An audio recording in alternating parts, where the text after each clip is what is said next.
तो नमस्कार। एक बार फिर से आपका दयानंद जी के क्लासेज में हार्दिक स्वागत है, अभिनंदन है। दोस्तों आज हम RSM SSB यानी कि राजस्थान अधीनस्थ बोर्ड द्वारा आयोजित वीडियो मुख्य परीक्षा यानी कि विलेज डेवलपमेंट ऑफिसर ग्राम विकास अधिकारी की जो मुख्य परीक्षा है, उस मुख्य परीक्षा में जो राजस्थान के क्वेश्चन है, राजस्थान का जो पोर्शन है वो पढ़ने जा रहे हैं। शुरू करते हैं। पहला क्वेश्चन है, राजस्थान में मरु विकास कार्यक्रम की शुरुआत कब हुई थी? राजस्थान में मरु विकास कार्यक्रम की शुरुआत कब हुई थी?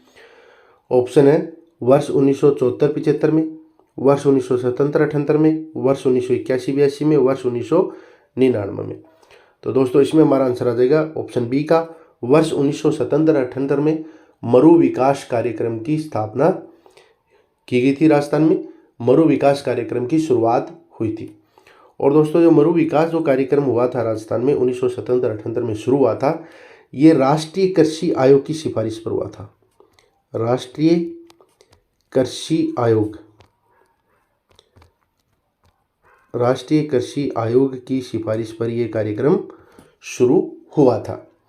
इसका कार्यक्रम का जो मुख्य उद्देश्य था वो था मरुस्थलीकरण को रोकना और मरुस्थल में लोगों को आर्थिक सहायताएं प्रदान करना। अगला क्वेश्चन है, निम्नलिखित को सुमेलित कीजिए। निम्नलिखित को सुमेलित करना है। बरखान, लाठी श्रृंखला, इंसेलबर्ग, पलाया। तो दोस्तों इसमें मिलान करते हैं। बरखान क्या है? बरखान किसे कहते हैं? बरखान है बालू का स्तूप। जो रेगिस्तान में बालू का स्तूप जो है उनको बरखान कहा जाता है। लाठी श्रृंखला कहा जाता है भूगर्भिक जल पट्टी को। इंसेलबर्ग कहा जाता है आबू पर्वत खंड को। और पलाया कहा जाता है शुष्क झील को। शुष्क जो झीलें हैं उसको पलाया कहा जाता है। तो ये हो गया अपना मिलान। एक बार वापस देख लेते हैं। बरखान होता है बालू का स्तूप, लाठी श्रृंखला भूगर्भिक जल पट्टी, इंसेलबर्ग आबू पर्वत खंड और पलाया जो है वो है शुष्क झील को पलाया कहा जाता है। ठीक है, तो ये हमारा आंसर इसमें हो जाएगा ऑप्शन डी का, मिलान हो जाएगा। अगला क्वेश्चन है, सिरोही, पाली तथा जालोर जिले राजस्थान के किस कृषि जलवायु खंड के अंतर्गत आते हैं? सिरोही, पाली, जालोर जिले राजस्थान के किस कृषि जलवायु खंड के अंतर्गत आते हैं? ऑप्शन हमारे 1A, 2A, 2B, 3B। तो दोस्तों इसमें हमारा आंसर आ जाएगा ऑप्शन सी 2B। सिरोही, पाली जो जालोर जिले हैं वो 2B जलवायु खंड के अंतर्गत आते हैं। और दोस्तों राजस्थान में जो है 10 जलवायु प्रदेश हैं। 10 जलवायु कृषि जलवायु प्रदेश है राजस्थान में 10। और जो 2B का जो क्षेत्र है ये लूनी बेसिन मैदानी प्रदेश कहलाता है। और अधिकांशतः जालोर, पाली, जोधपुर और सिरोही में ये जो जलवायु खंड है ये जालोर, पाली, जोधपुर और सिरोही में पाया जाता है। अगला क्वेश्चन है, कौन सा सही सुमेलित नहीं है? कौन सा सही सुमेलित नहीं है? ऑप्शन हमारे वागड़ डूंगरपुर, बांसवाड़ा, मेवात, अलवर, भरतपुर, भोमट, प्रतापगढ़, चित्तौड़गढ़ और हाड़ौती, कोटा, बूंदी, झालावाड़। तो दोस्तों वागड़ जो है डूंगरपुर, बांसवाड़ा को वागड़ कहा जाता है, अलवर, भरतपुर को मेवात कहा जाता है, भोमट, प्रतापगढ़, चित्तौड़ को नहीं कहा जाता है और हाड़ौती, कोटा, बूंदी, झालावाड़ को कहा जाता है। तो आंसर तो अपना सही हो जाएगा ऑप्शन सी का इस क्वेश्चन का, कि भोमट जो है वो सही सुमेलित नहीं है। अब दोस्तों भोमट जो है वो कहाँ पर है? भोमट जो क्षेत्र है उसको उदयपुर क्षेत्र को भोमट कहा जाता है। उदयपुर को भोमट कहा जाता है। जो भोमट का क्षेत्र है वो उदयपुर में स्थित है। और यहाँ पर एक ही आंदोलन हुआ था जो कि उसको भोमटिया आंदोलन भी कहा जाता है, क्योंकि वो इस भोमट क्षेत्र में शुरू हुआ था, इसलिए उस आंदोलन को भोमटिया आंदोलन भी कहा जाता है। अगला क्वेश्चन है, कौन सा कथन असत्य है? कौन सा कथन असत्य है? तो दोस्तों हमारे कथन है ऑप्शन ए का, शुष्क सागवान वन राजस्थान के दक्षिणी भागों में पाए जाते हैं। शुष्क सागवान वन राजस्थान के दक्षिणी भागों में पाए जाते हैं, तो ये कथन अपना सत्य है। मिश्रित पतझड़ वन उदयपुर, चित्तौड़गढ़ और सिरोही जिले में मिलते हैं। तो ये भी अपना कथन सत्य है। उपोष्ण कटिबंधीय सदाबहार वन आबू पर्वतीय क्षेत्र में पाए जाते हैं। ये भी कथन सत्य है अपना। उष्ण कटिबंधीय कांटेदार वन अधिकांशतः पूर्वी राजस्थान में पाए जाते हैं। तो दोस्तों इसमें हमारा आंसर हो जाएगा ऑप्शन डी का जो कथन है वो असत्य है। उष्ण कटिबंधीय कांटेदार जो वन है वो अधिकांशतः पश्चिमी राजस्थान में पाए जाते हैं, न कि पूर्वी राजस्थान में। ठीक है, तो ये जो अपना आंसर हो जाएगा, पूर्वी राजस्थान में नहीं पाए जाकर के ये कहां पर पाए जाते हैं, पश्चिमी राजस्थान में पाए जाते हैं। ठीक है, कांटेदार जो वन है वो पश्चिमी राजस्थान में पाए जाते हैं। अगला क्वेश्चन है, निम्नलिखित में से कौन सा औषधि पौधा राजस्थान घर घर औषधि योजना में शामिल नहीं है। राजस्थान घर औषधि योजना में कौन सा पौधा शामिल नहीं है? अश्वगंधा, मूसली, गिलोय, कालमेघ। तो दोस्तों इसमें हमारा आंसर आ जाएगा ऑप्शन बी का। मूसली जो पौधा है वो घर औषधि योजना में शामिल नहीं है। घर औषधि योजना में शामिल है अश्वगंधा, गिलोय, कालमेघ और तुलसी। तुलसी का पौधा है इसमें, तुलसी का पौधा इसमें। तो 4 पौधे इसमें दिए जाते हैं, अश्वगंधा, तुलसी, गिलोय और कालमेघ। इस योजना के अंतर्गत हर घर को 4 पौधे दिए जाते हैं। और इस योजना का जो शुभारंभ हुआ था वो 1 अगस्त 2021 को हुआ था। 1 अगस्त 2021 को इस योजना का शुभारंभ हुआ था। और दोस्तों वन विभाग जो है राजस्थान का, उसके द्वारा ये योजना संचालित की जा रही है, शुरू की गई थी। अगला क्वेश्चन है, मृदा के नवी वर्गीकरण के अनुसार राजस्थान में अल्फीसोल्स मृदा पाई जाती है। राजस्थान में अल्फीसोल्स मृदा कहाँ पाई जाती है? तो दोस्तों राजस्थान में अल्फीसोल जो मृदा है वो कहाँ पाई जाती है? तो ऑप्शन हमारे जयपुर, अलवर, कोटा, चूरू, झुंझुनू, सीकर, जैसलमेर, बाड़मेर, प्रतापगढ़ और सिरोही। तो इसमें हमारा आंसर आ जाएगा ऑप्शन ए।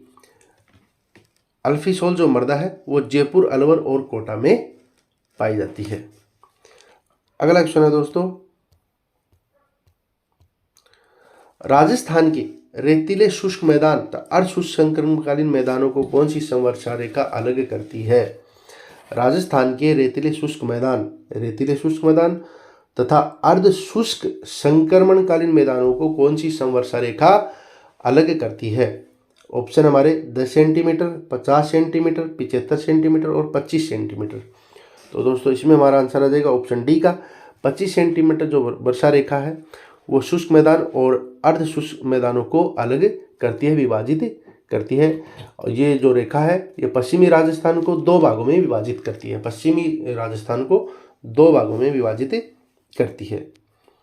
अगला क्वेश्चन है, निम्नलिखित में से नमकीन खारे पानी की झील नहीं है।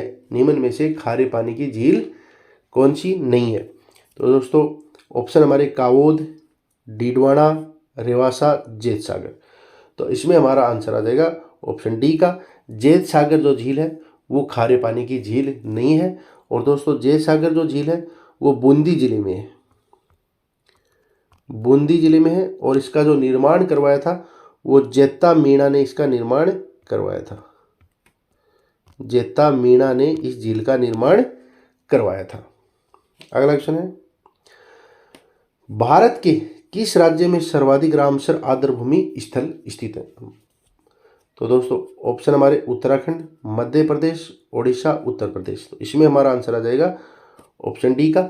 उत्तर प्रदेश में सर्वाधिक रामसर आर्द्रभूमि है। और राजस्थान में अभी तक 2 रामसर आर्द्रभूमि जो स्थल है वो राजस्थान में 2 है। एक तो सांबर झील है और एक घना पक्षी विहार। अगला क्वेश्चन है,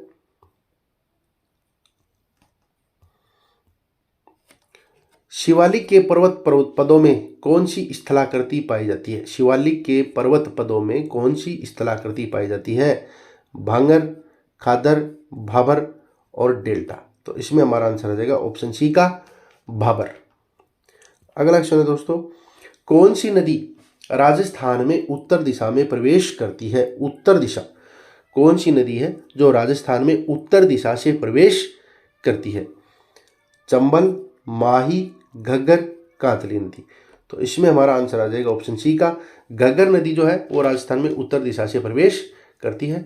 दोस्तों घग्गर नदी का जो उद्गम होता है, घग्गर नदी का जो उद्गम है वो शिवालिक की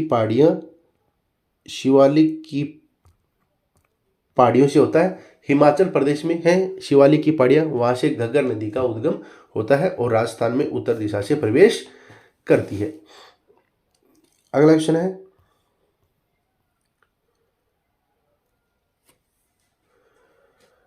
अरावली वनीकरण परियोजना के अंतर्गत निम्न में से कौन सा जिला नहीं आता है? अरावली वनीकरण परियोजना के अंतर्गत निम्न में से कौन सा जिला नहीं आता है? सीकर, पाली, नागौर, अजमेर। तो दोस्तों इसमें हमारा आंसर आ जाएगा ऑप्शन डी, अजमेर जो जिला है वो अरावली वनीकरण परियोजना के अंतर्गत नहीं आता है। दोस्तों ये जो अरावली वनीकरण जो परियोजना थी, इसका उद्देश्य है मरुस्थलीकरण की जांच करना और सघन वनीकरण द्वारा अरावली की स्थिति जो है उसको बहाल करना। ठीक है, इस योजना का यानी कि अरावली वनीकरण परियोजना का मुख्य उद्देश्य है मरुस्थलीकरण की जांच करना और सघन वनीकरण करना और अरावली परिस्थिति की जो स्थिति है उसको बहाल करना। ठीक है, ये योजना 10 जिलों में शुरू की गई थी। 10 जिलों में ये योजना शुरू की गई थी। 10 जिले कौन से हैं? अलवर, सीकर, झुंझुनू, नागौर, जयपुर और दौसा दोनों को एक माना गया, पाली, सिरोही, उदयपुर, चित्तौड़गढ़ और बांसवाड़ा। यानी कि जहाँ जहाँ पर अरावली पर्वतमाला का विस्तार है ज़्यादा है वहाँ ये योजना शुरू की गई थी। अगला क्वेश्चन है, निम्नलिखित में से कौन सा खनिज उत्पादक क्षेत्र सुमेलित नहीं है? निम्न में से कौन सा खनिज जो है वो सुमेलित और उत्पादक क्षेत्र से सम्मिलित नहीं है? तो गार्नेट, तांबड़ा, राजमहल जो है ये सही है। पन्ना, काला गुमान ये भी सही है। पाइराइट, सरवाड़ ये दोस्तों सही नहीं होगा। गिया पत्थर ऋषभदेव में सही है। तो दोस्तों पाइराइट जो है वो कहाँ पर पाया जाता है? पाइराइट जो है वो सलादीपुरा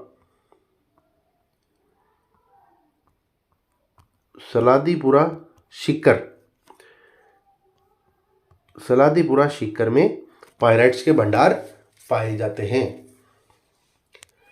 अगला क्वेश्चन है, निम्न में से कौन सा सुमेलित नहीं है? निम्न में से कौन सा सुमेलित नहीं है?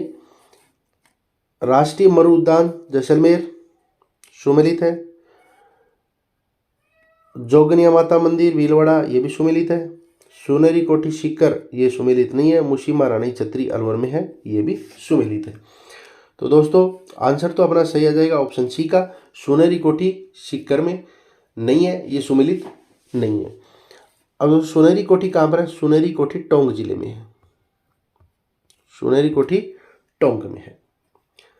अगला क्वेश्चन है, राजस्थान में मुख्यमंत्री युवा संबल योजना कब आरंभ हुई? राजस्थान में मुख्यमंत्री युवा संबल योजना कब आरंभ होती है? 10 मार्च 2019, 1 फरवरी 2019, 10 मार्च 2020 और 1 फरवरी 2020।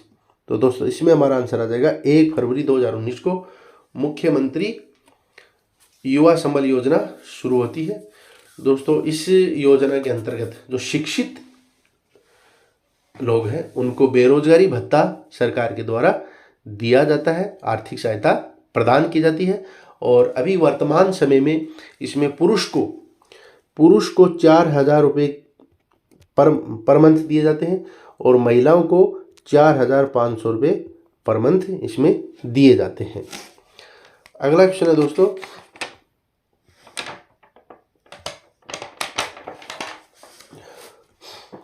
निम्नलिखित में से राजस्थान की प्रथम पवन ऊर्जा परियोजना कौन सी है? निम्नलिखित में से राजस्थान की प्रथम पवन ऊर्जा परियोजना कौन सी है? ऑप्शन हमारे देवगढ़ पवन ऊर्जा परियोजना, बीथड़ी पवन ऊर्जा परियोजना, फलोदी पवन ऊर्जा परियोजना, अमर सागर पवन ऊर्जा परियोजना। तो दोस्तों इसमें हमारा आंसर आ जाएगा ऑप्शन डी का, अमर सागर पवन ऊर्जा परियोजना जो है वो राजस्थान की प्रथम पवन ऊर्जा परियोजना है जो कि 1919 में और जैसलमेर में शुरू हुई थी। अमर सागर कहाँ पर है? जैसलमेर जिले में स्थित है। अमर सागर जैसलमेर जिले में स्थित है। अगला क्वेश्चन है, इंदिरा गांधी नहर परियोजना के अनुसार, इंदिरा गांधी नहर परियोजना के अनुसार कौन से कथन गलत हैं? इस परियोजना को पहले रास्ता नहर के रूप में जाना जाता था। 1982 में इसका नाम बदलकर इंदिरा गांधी लिफ्ट नहर परियोजना कर दिया गया। इंदिरा गांधी नहर परियोजना में 9 लिफ्ट नहरें हैं। नहर की कल्पना शार्दुल सिंह ने की थी। नहर हरियाणा से नहीं गुजरती है। तो दोस्तों इसमें जो अपने चारों कथन जो है वो गलत है। चारों कथन क्या है इसमें गलत है। 1985 में इंदिरा गांधी का नहर बदलकर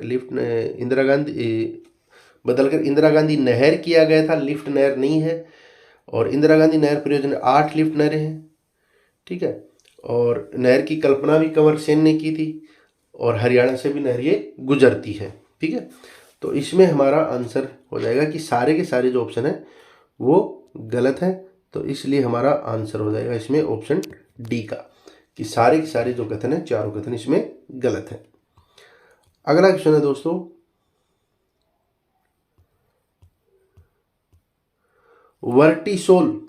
वर्टिसोल मिट्टी राजस्थान के किस भाग में मिलती है? वर्टिसोल मिट्टी राजस्थान के किस भाग में मिलती है? उत्तर पश्चिमी भाग, दक्षिणी पश्चिमी भाग, दक्षिण पूर्वी भाग और पूर्वी भाग। तो इसमें हमारा आंसर आ जाएगा ऑप्शन सी का, दक्षिण पूर्वी भाग में वर्टिसोल मिट्टी पाई जाती है। अगला क्वेश्चन है दोस्तों, निम्नलिखित में से कौन सी नदी आंतरिक अपवाह से संबंधित नहीं है? आंतरिक अपवाह से संबंधित नदी नहीं है। ऑप्शन हमारे साबी, घग्गर, काकनी और सागी नदी। तो दोस्तों इसमें हमारा आंसर आ जाएगा ऑप्शन डी जो है, सागी नदी जो है वो आंतरिक अपवाह से संबंधित नहीं है। घग्गर, काकनी और साबी नदी जो आंतरिक अपवाह से संबंधित है, और सागी जो नदी है वो लूनी की सहायक नदी है, लूनी की सहायक नदी है, ठीक। अगला क्वेश्चन है, राष्ट्रीय झील संरक्षण कार्यक्रम के अंतर्गत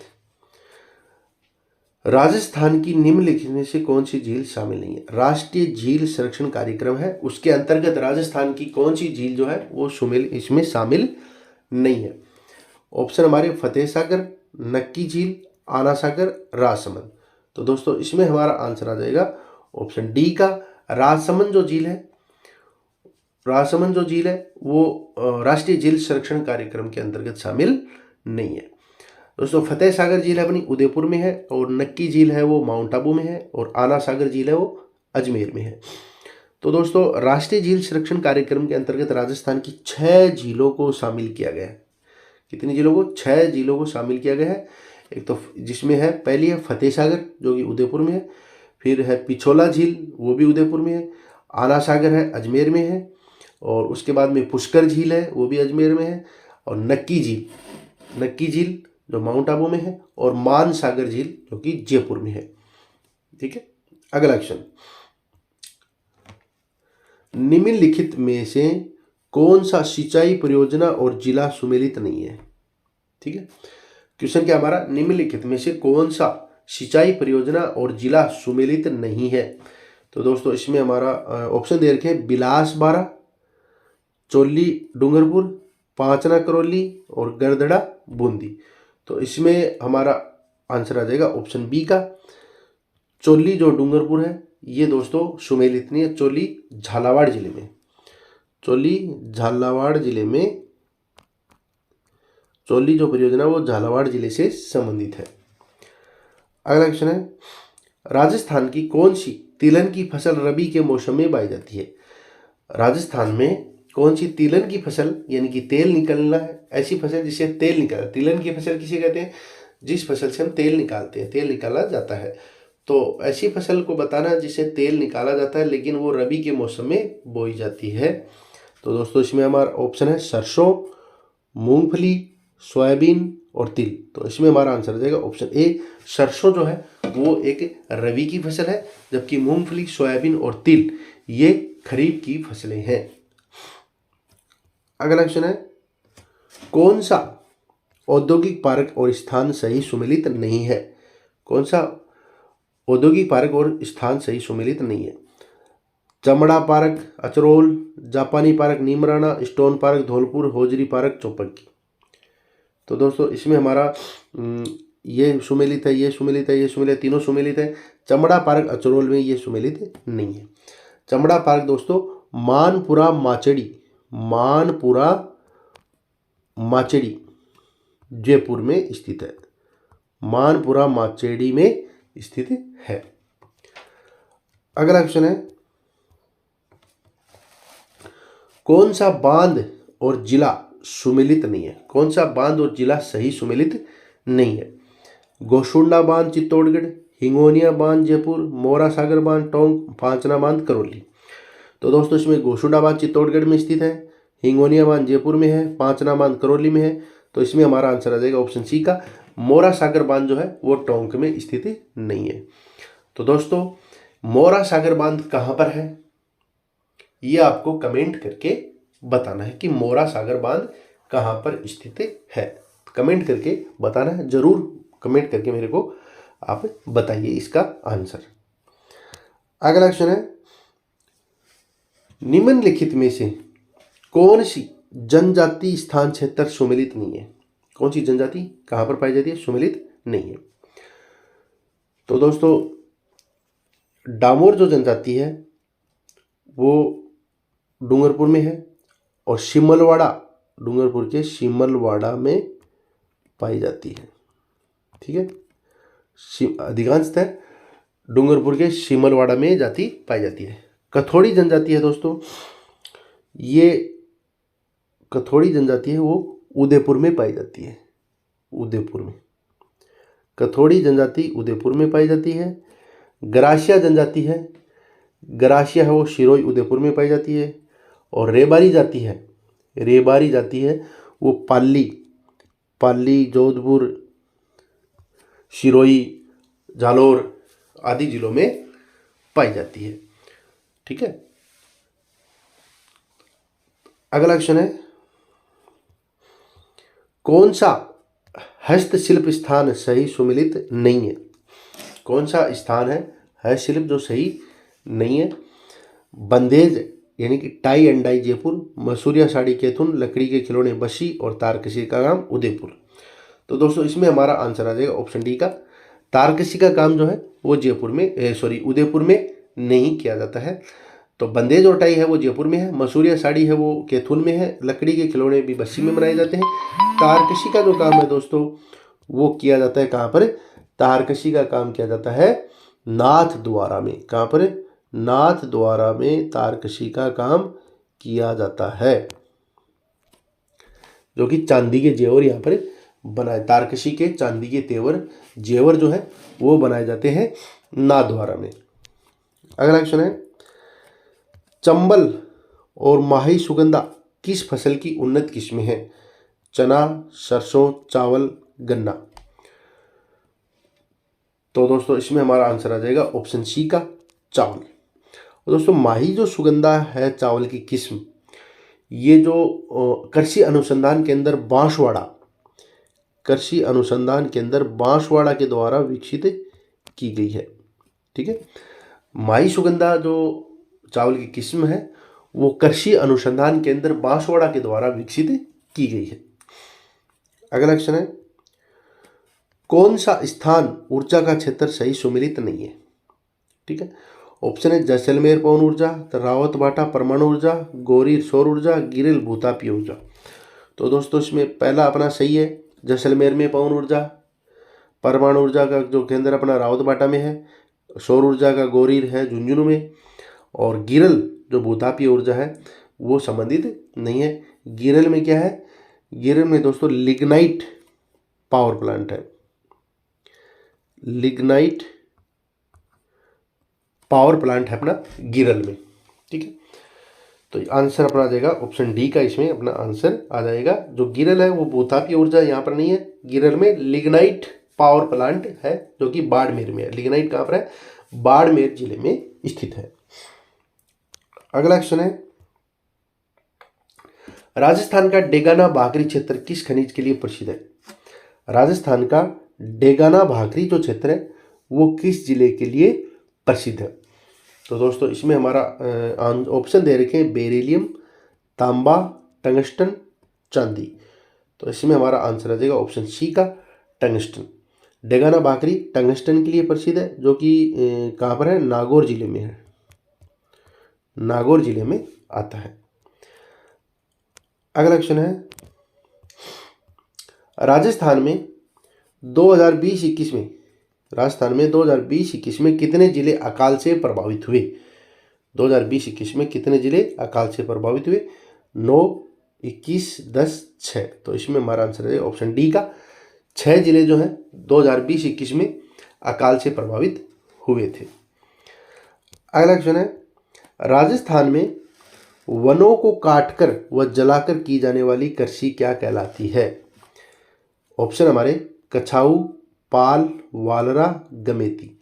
तो दोस्तों इसमें हमारा आंसर आ जाएगा ऑप्शन सी का वालरा। राजस्थान में वनों को काटकर व जलाकर की जाने वाली कृषि वालरा कहलाती है। और दोस्तों यह जो कृषि है उदयपुर, बांसवाड़ा और डूंगरपुर क्षेत्र में ज्यादातर की जाती है। अगला क्वेश्चन है, मिलान करना है अनुसंधान केंद्र और संस्थान है। केंद्रीय गन्ना अनुसंधान संस्थान कोयम्बटूर में है, केंद्रीय रोपण फसल शोध संस्थान कासरगोड में है, केंद्रीय कॉफी शोध संस्थान बेलारी में नहीं है, और केंद्रीय तंबाकू शोध संस्थान राजमुंद्री में है। तो दोस्तों इसमें आ जाएगा केंद्रीय जो कॉफी शोध संस्थान है वो कुर्ग कर्नाटक में स्थित है। अगला क्वेश्चन है, कृषि एवं संबंधित क्षेत्र का वर्ष 2020-21 में वर्तमान कीमतों पर राजस्थान के सकल राज्य मूल्य वर्धन में कितने प्रतिशत योगदान करने का अनुमान है? 2020-21 में कृषि क्षेत्र में राजस्थान के सकल राज्य मूल्य वर्धन में कितना प्रतिशत योगदान होने का अनुमान है? तो दोस्तों इसमें हमारा आंसर आ जाएगा ऑप्शन बी का 29.77%। कितना? 29.77%। अगला क्वेश्चन है, राजस्थान में 1980-81 से, राजस्थान में 1980-81 से 2015 तक के 35 वर्षों के दौरान किस फसल ने उत्पादन में सर्वाधिक वृद्धि दिखाई है? ऑप्शन हमारे बाजरा, गेहूं, तोरिया और सरसों, गन्ना। तो दोस्तों इसमें हमारा आंसर आ जाएगा ऑप्शन सी का तोरिया और सरसों। अगला क्वेश्चन है, जनजातियों की जनसंख्या के आधार पर राजस्थान का भारत में कौन सा स्थान है? तीसरा, दूसरा, चौथा, छठा। तो इसमें हमारा आंसर आ जाएगा ऑप्शन सी का चौथा स्थान। जनजातियों की जनसंख्या के आधार पर राजस्थान का भारत में चौथा स्थान है। अगला क्वेश्चन है, राजस्थान कृषि प्रसंस्करण, कृषि व्यवसाय एवं कृषि निर्यात प्रोत्साहन नीति कब प्रारंभ की गई? तो दोस्तों इसमें हमारा आंसर आ जाएगा ऑप्शन ए का 17 दिसंबर 2019 को राजस्थान कृषि प्रसंस्करण, कृषि व्यवसाय और कृषि निर्यात प्रोत्साहन नीति प्रारंभ की गई। अगला क्वेश्चन है, निम्नलिखित में से मावठ द्वारा लाभार्थी फसल कौन सी नहीं है? मावठ दोस्तों पश्चिमी विक्षोभों से होने वाली शीतकाल में होने वाली वर्षा है। तो मावठ का जो फायदा है, मावठ का जो लाभ है वो कौन सी फसल को नहीं मिलता है? चना, गेहूं, मूंगफली, सरसों। तो दोस्तों इसमें हमारा आंसर आ जाएगा ऑप्शन सी का मूंगफली जो है वो मावठ का लाभ नहीं उठा पाती, क्योंकि मूंगफली क्या है, खरीफ की फसल है, और चना, गेहूं जो सरसों वो रबी की फसल है, और सर्दियों में वर्षा होती है, इसलिए रबी की फसल को ज़्यादा फायदा मावठ जो है उसे रबी की फसल को फायदा होता है। अगला क्वेश्चन है दोस्तों, राजस्थान में जीवन धारा योजना का संबंध है, राजस्थान में जीवन धारा योजना का संबंध किससे है?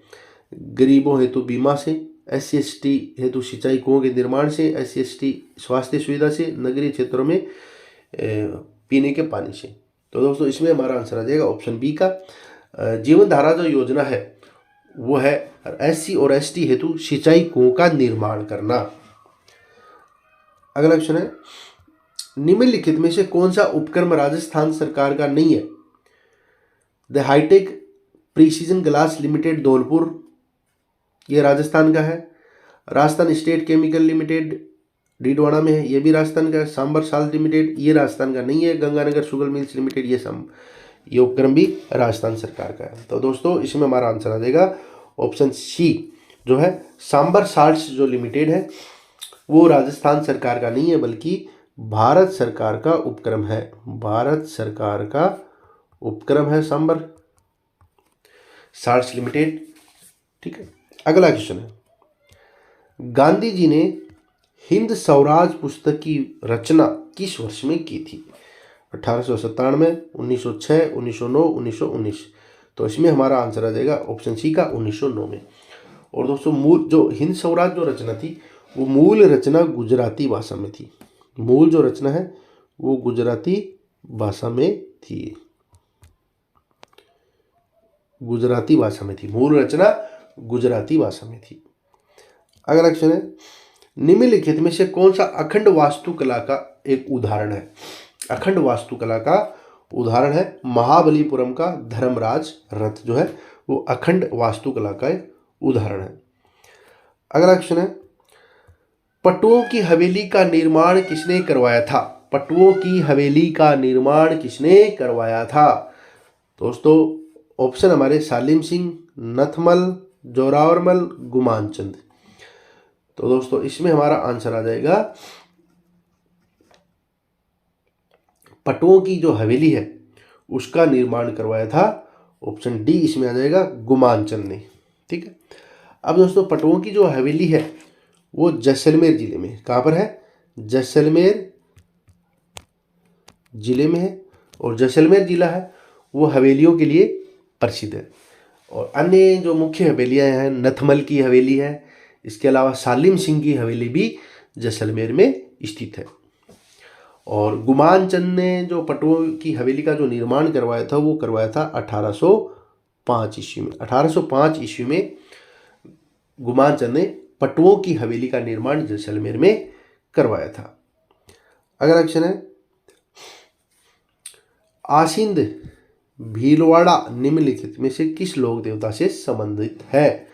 देवनारायण जी, मल्लीनाथ जी, मेहा जी, रामदेव जी। तो दोस्तों इसमें हमारा आंसर आ जाएगा ऑप्शन ए देवनारायण जी। आसिंद जो भीलवाड़ा है, आसिंद नामक स्थान देवनारायण जी से संबंधित है।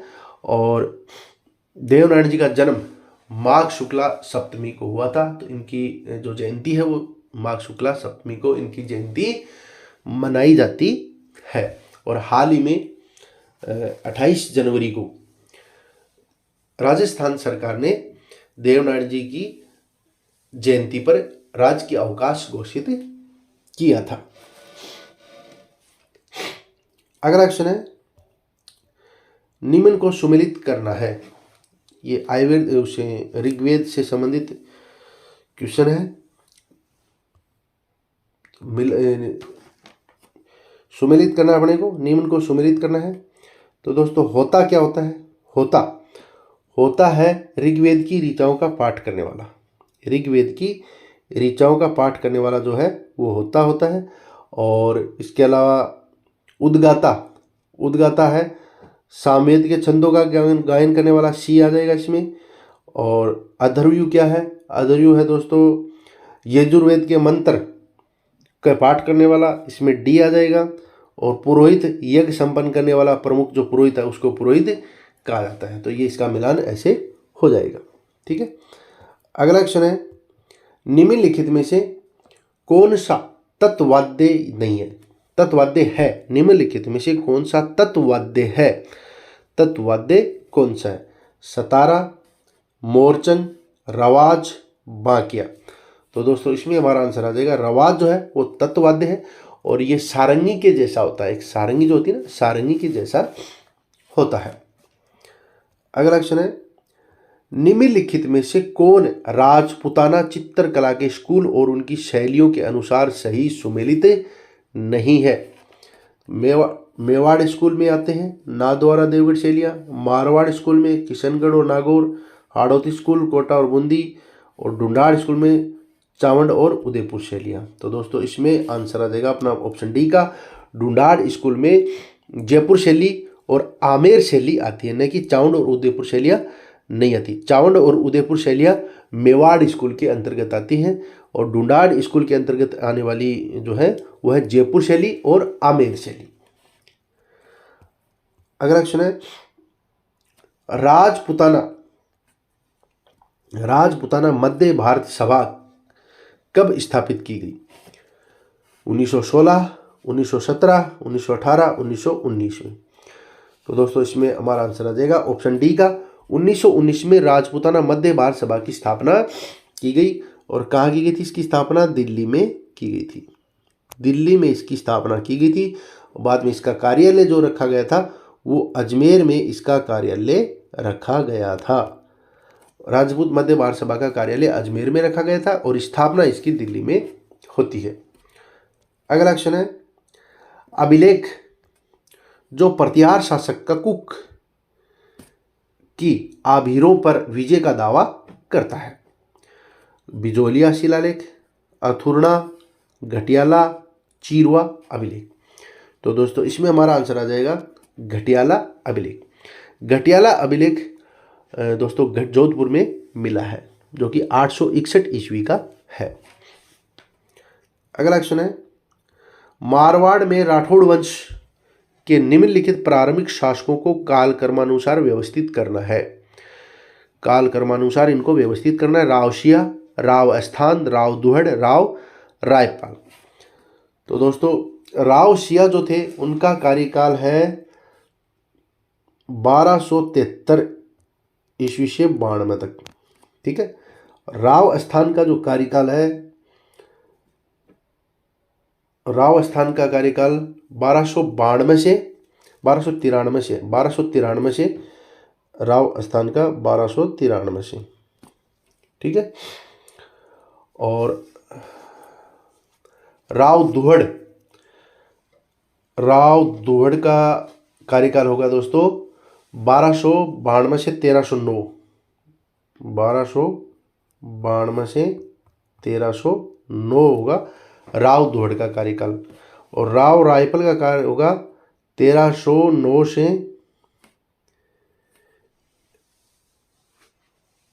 1309 से होगा इनका 1313 ईस्वी तक। 1313 ईस्वी तक। ठीक है। तो इनका जो कालक्रम है वो हो जाएगा अपना पहला राव शिया, दूसरा राव अस्थाना और तीसरे स्थान पर राव दुहड़ आते हैं और चौथे स्थान पर आते हैं राव रायपाल।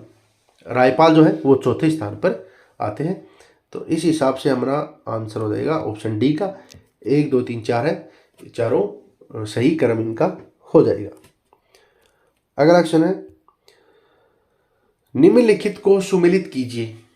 निम्नलिखित को सुमेलित करना है।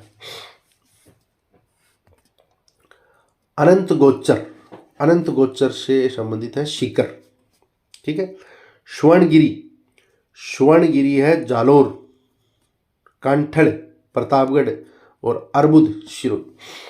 अनंत गोचर सीकर को कहा जाता है, स्वर्णगिरी जालोर को, कांठड़ प्रतापगढ़ को और अर्बुद शिरोई को कहा जाता है। तो इस हिसाब से ये अपना मिलान हो गया। तो इसमें हमारा आंसर आ जाएगा ऑप्शन ए का। इसमें हमारा आंसर आ जाएगा ऑप्शन ए। अगला क्वेश्चन है निम्नलिखित को सुमेलित करना है। निम्नलिखित को सुमेलित करना है। लेखक दे रखे और उनकी कृतियां दे रखी है। तो जैनक ने कौन सी कृति की रचना की थी? तो दोस्तों जैनक ने की थी पृथ्वीराज विजय। पृथ्वीराज विजय किसने लिखा था? जैनक ने लिखा था।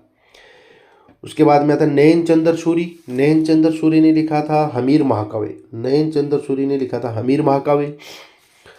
और चंद्रशेखर सुरजन चरित्र और हरिभद्र सूरी ने लिखा था समराइच्छा। ठीक है। तो ये अपना मिलान इसमें हो गया लेखक और इनकी कृतियों का। तो इसमें हमारा आंसर आ जाएगा ऑप्शन बी का जो आंसर अपना इसमें हो जाएगा। अगला क्वेश्चन है हेलरू संस्था संबंध है। हेलरू संस्था का संबंध किससे है? गरासिया जनजाति से, सहरिया भील जनजाति से, मीना जनजाति से। तो दोस्तों इसमें हमारा आंसर आ जाएगा ऑप्शन ए का गरासिया जनजाति से संबंध है। और हेलरू क्या है? एक गरासिया जो जनजाति की सहकारी संस्था है, सहकारी संस्था है जिसके सदस्य हर परिवार से एक व्यक्ति इसका सदस्य होता है। अगला क्वेश्चन है हेला ख्याल। हेला ख्याल लोक संगीत राजस्थान के किस क्षेत्र से संबंधित है? भीलवाड़ा, अजमेर, सीकर, झुंझुनू, जोधपुर, बीकानेर, दौसा, सवाई माधोपुर। तो दोस्तों इसमें हमारा आंसर आ जाएगा ऑप्शन डी। हेला ख्याल जो है वो दौसा सवाई माधोपुर से संबंधित है। और इसके प्रवर्तक, हेला ख्याल के जो प्रवर्तक थे वो शायर हेला को माना जाता है, शायर हेला को माना जाता है। और इसके प्रमुख कलाकारों में गोपीलाल जोशी और प्यारेलाल जोशी को, प्रमुख कलाकार थे इसके वो गोपीलाल जोशी और प्यारेलाल जोशी इसके प्रमुख कलाकार थे। अगला क्वेश्चन है दोस्तों, चार वेद कहाँ का लोक नाट्य है? चार वेद कहाँ का लोक नाट्य है?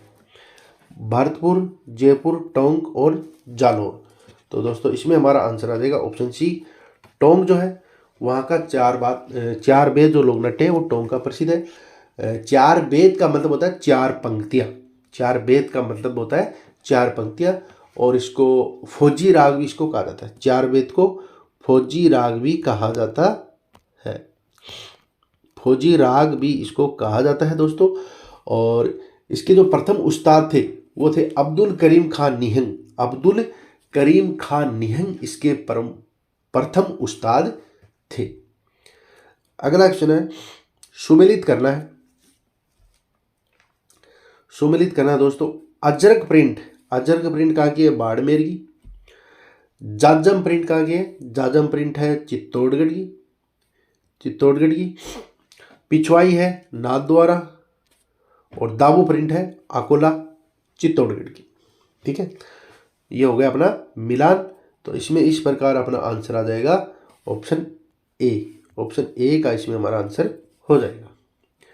अगला क्वेश्चन है मरुवाणी क्या है? मरुवाणी क्या है? मरुवाणी क्या है? ऑप्शन हमारे जयपुर रेडियो स्टेशन से प्रसारित कार्यक्रम, राजस्थानी भाषा की मासिक पत्रिका, राजस्थानी भाषा का शब्दकोश, प्रमुख राजस्थानी गीतों का संग्रह। तो दोस्तों इसमें हमारा ऑप्शन आ जाएगा, आंसर आ जाएगा ऑप्शन बी। राजस्थानी भाषा की मासिक पत्रिका है मरुवाणी। और जो मरुवाणी है उसका जो प्रकाशन है वो राजस्थान प्रचारणी सभा जयपुर के द्वारा किया जाता है।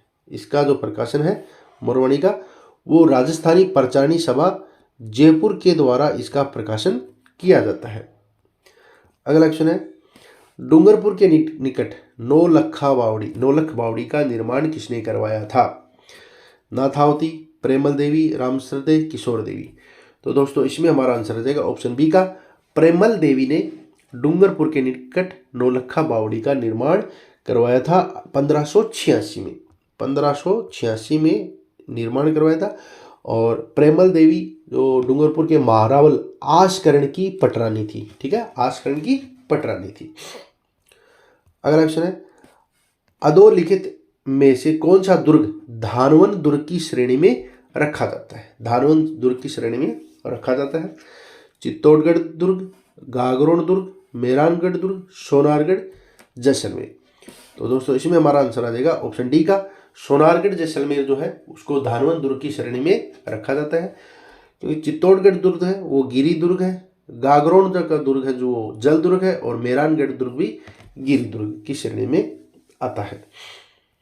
अगला क्वेश्चन है गणेश्वर सभ्यता का विकास किस नदी के किनारे हुआ था? घग्गर, लूनी, कांतली, बनास। तो दोस्तों इसमें हमारा आंसर आ जाएगा ऑप्शन सी। कांतली नदी के किनारे गणेश्वर सभ्यता का विकास होता है और इसकी खोज रतन चंद्र अग्रवाल ने की थी। गणेश्वर सभ्यता की खोज रतन चंद्र अग्रवाल ने की थी।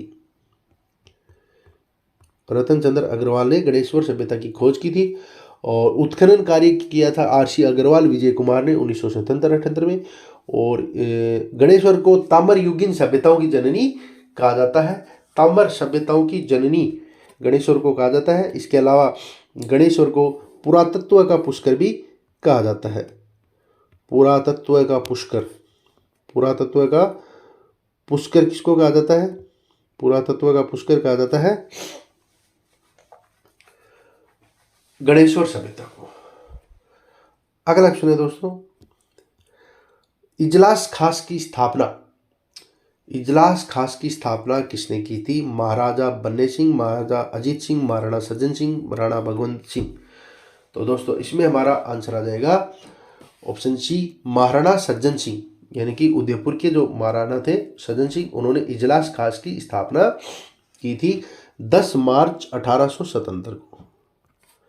10 मार्च 1877 को इन्होंने इसकी स्थापना की थी। और ये नई राज्य परिषद थी। क्या थी? इजलास खास क्या था? राज्य परिषद थी। अगला क्वेश्चन है, बमलू, लिखमादेसर, पांचला सिद्धा किस संप्रदाय से संबंधित है? विष्णोई संप्रदाय, निम्बारक संप्रदाय, रामसनी, जसनाथी संप्रदाय। तो दोस्तों इसका आंसर हो जाएगा अपना ऑप्शन डी का, बबलू, लिखमादेसर, पांचला सिद्धा, ये जो है वो जसनाथी संप्रदाय से संबंधित है।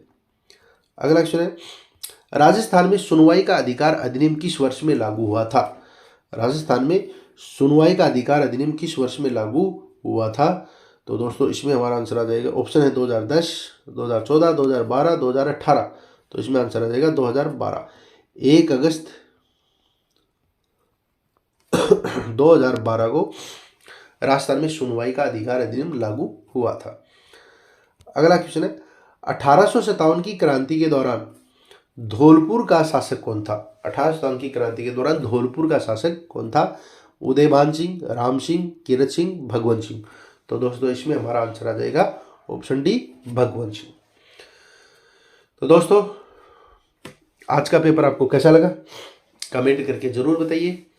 जल्द मिलते हैं नेक्स्ट वीडियो में नए पेपर के साथ, नए टॉपिक के साथ। तब तक के लिए नमस्कार, जय हिंद, जय भारत।